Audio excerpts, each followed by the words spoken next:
dimanche matin, on a l'impression qu'Amsterdam se relève difficilement d'une gueule de bois.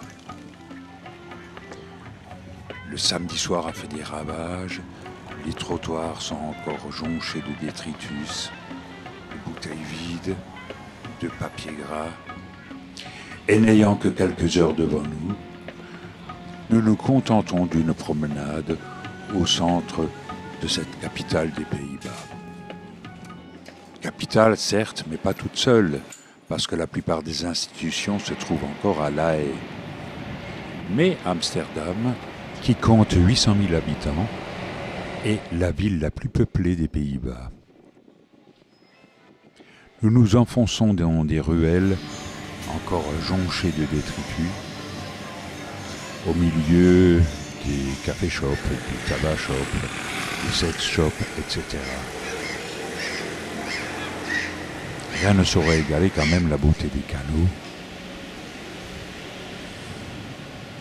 On voit ici devant nous la Oude Kerk, la vieille église qui date de 1571. Au milieu d'un quartier un peu glauque. Ici, il y a un chouka qui est en train de se délecter de cochonneries. Un mur de stickers, il y en a énormément à Amsterdam.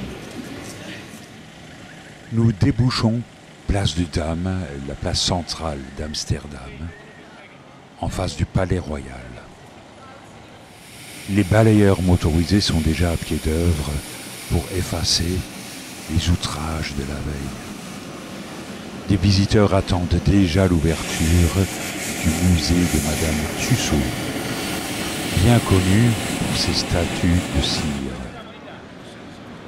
Les armes d'Amsterdam. Les trois croix et aussi le damier. Le Palais Royal, parce que les Pays-Bas sont encore une monarchie. Palais Royal en face de l'église neuve, qui sert de musée.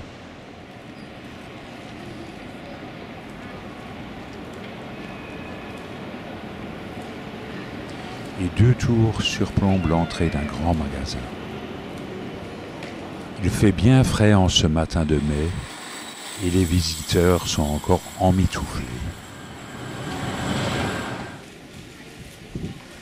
Néanmoins, un soleil timide commence à poindre. Ah, j'oubliais les rickshaws qui viennent tout droit d'Asie et qui font leur apparition à Amsterdam.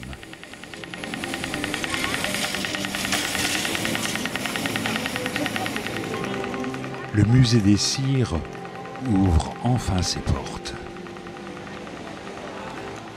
Nous continuons notre promenade à côté des trams.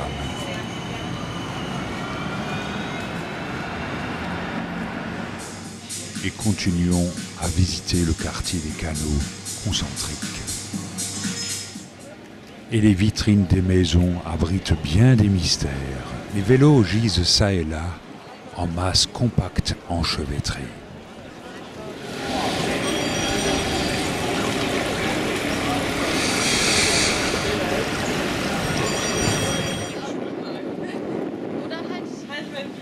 Ah bon? On n'avait pas remarqué. Il est midi et Amsterdam s'éveille enfin. Les touristes omniprésents pointent le bout de leur nez.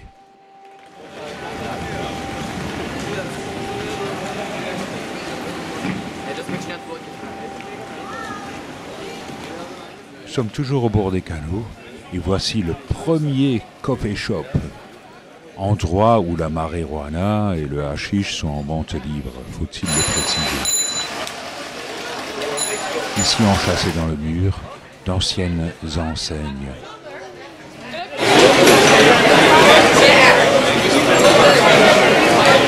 De retour à la gare centrale monumentale, un avion nous attend.